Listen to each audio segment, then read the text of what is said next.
So hello guys, meron po akong gagawin ngayon, Mazda 3. So papalitan ko po itong injector niya.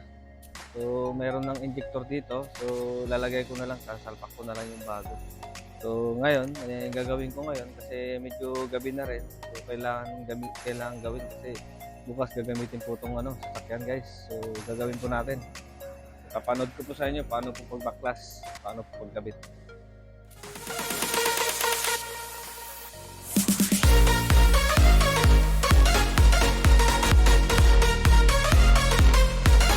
So guys, umpisa na natin to pagpalit ng injector. So kailangan natin overtime kasi kailangan ni Boss Ninong bukas. So umpisa na natin guys. Actually, ito yung mga gamit dito. Patago lang kasi baka makita ng mga kalaban. Medyo madilim nga lang.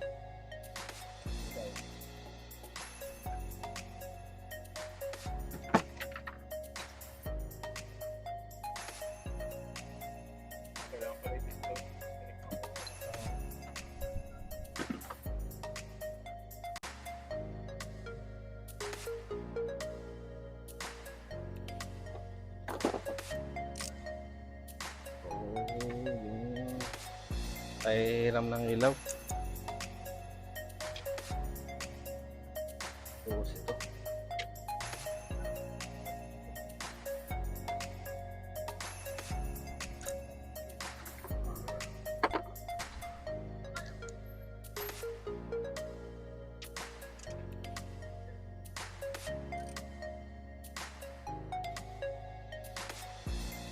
Medyo matigas.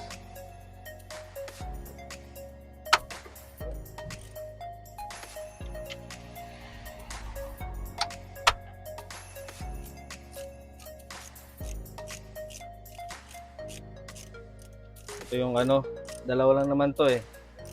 Dalawang bolts lang. Yung may hawak na injector.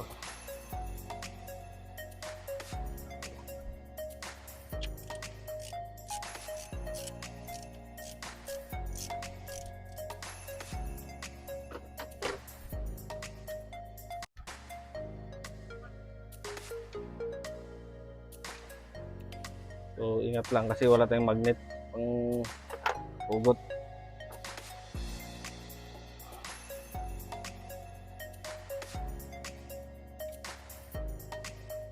Disconnect natin tong connector.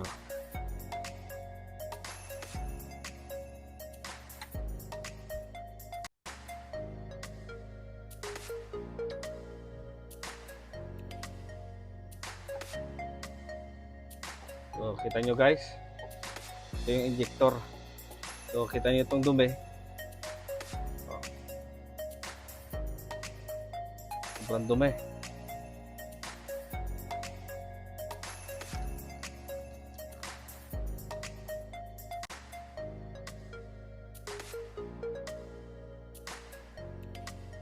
Ito, sobrang dumi oh. Ito nyo. Oh. So guys, dito yung connector. Tanggalin mo natin itong connector.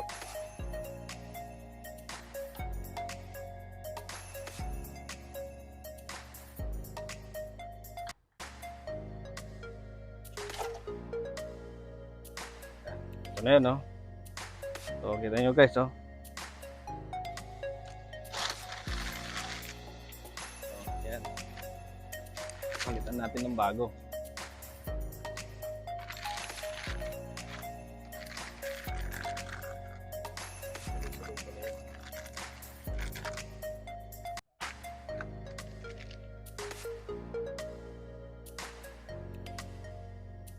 So ito guys yung bago, 4. So ito yung mga tatanggalin natin, mga luma.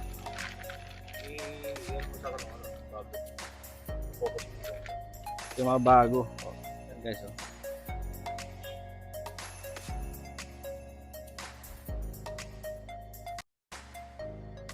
Yan guys. Palitan natin isa-isa muna.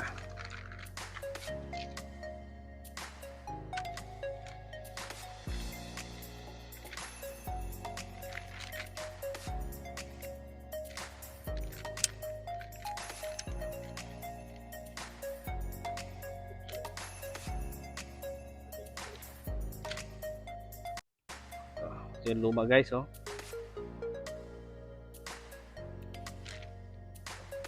Ito yung bago. So, tingnan nyo guys, oh.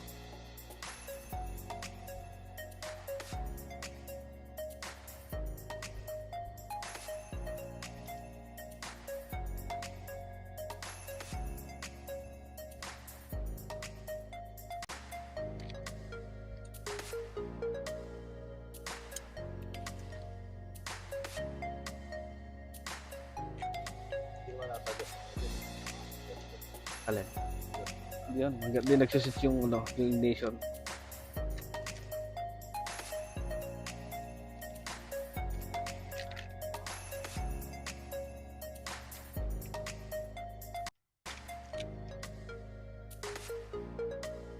Ang luma.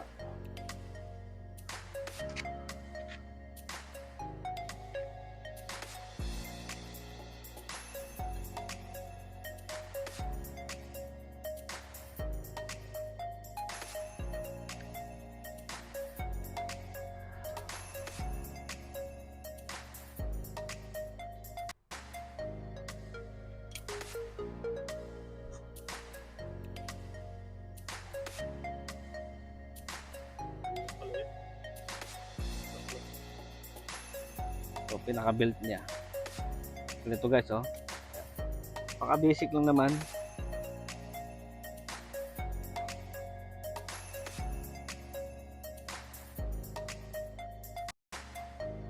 Kaya kailangan bago yung ano, bago yung ito.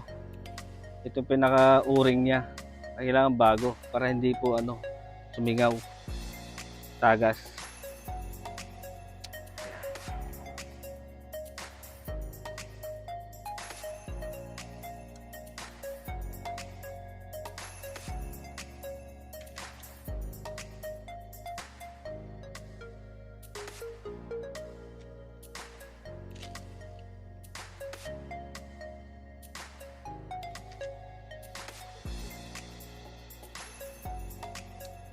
So, tignan natin mabuti. Nakalak.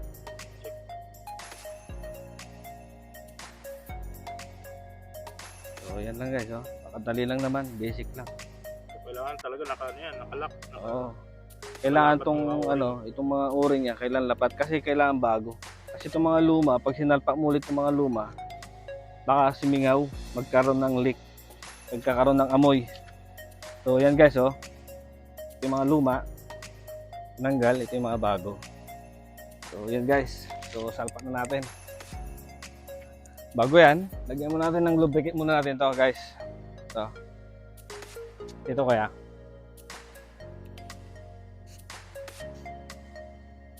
So, yan. Lubricate. Tapos yung ilaw.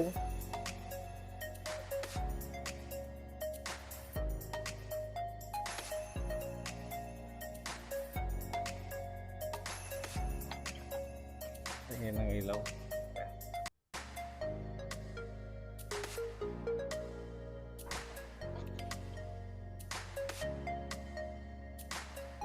Sabay-sabay yan. Yan guys. Ang injector. Pinalitan, barado na kasi ng injector.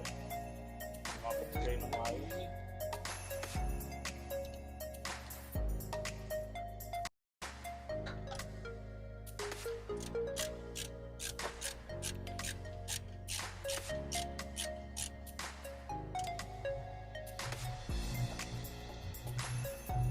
Pala may magnet. Oo. Kasi once na may nahulog doon sa baba, makukuha natin. So, napaka-basic na naman guys. Pagtanggal ng ano, injector. Kayang-kaya. Ni Boss Ninong sa susunod siya na magbabaklas na ito. Basta may gamit. Oo.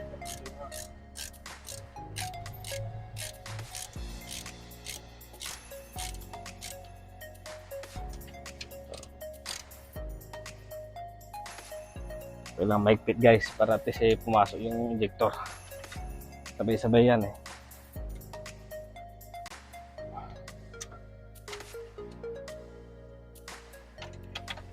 So, igpit.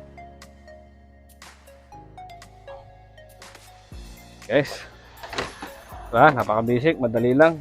Wala pa yatang, ilang oras ba yan? 10 minutes lang yan. So, connect natin yung connector, guys. So, yan.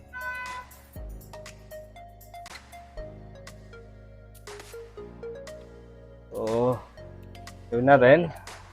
Gawin natin connector. Ito naman, connector na ito. Ayan, guys. Ito connector.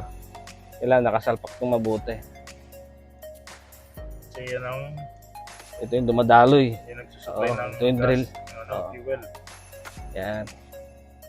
So, ngayon, okay na dito. Punta naman tayo dito sa terminal. Lagyan na natin ito terminal.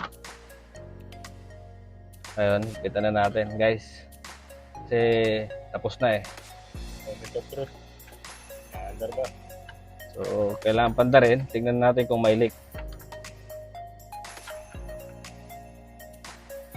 So, guys, start natin. Start ko yung susi mo, Puslinong.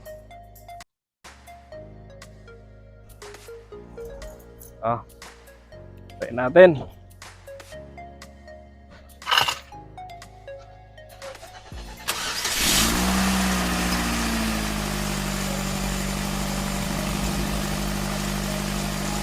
So, yan guys.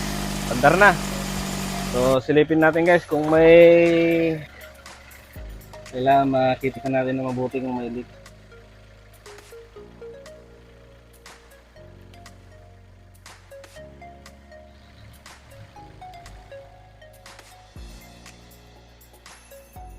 So, ayos. Ayan, double check ko itong ano.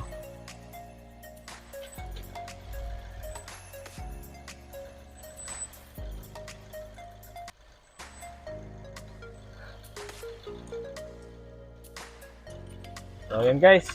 Tapos na. Napaka-basic lang. Mga ilang minuto lang naman. Yun lang guys. Napakadali. So, gamit lang dyan. Kailangan may laging dalang DW40 kasi kailangan may lagay natin ng injector na mayroong lubricant. Yun. Tapos, itong luma. Ikip natin itong luma kasi pwede pa naman to. Sabay luma. Patingin. Ito yung luma. Sobrang dumi, oh. Kita nyo man to. Hindi na makadaan yung makabuga ng maayos yung gasolina. So nagkakaroon ng nagja-jerk yung yan. Ano niya, no? Update niya. So yun lang guys. So tapos na. So puputulin ko na to dahil wala naman na. Tapos na, complete na. So yun lang guys. Thank you.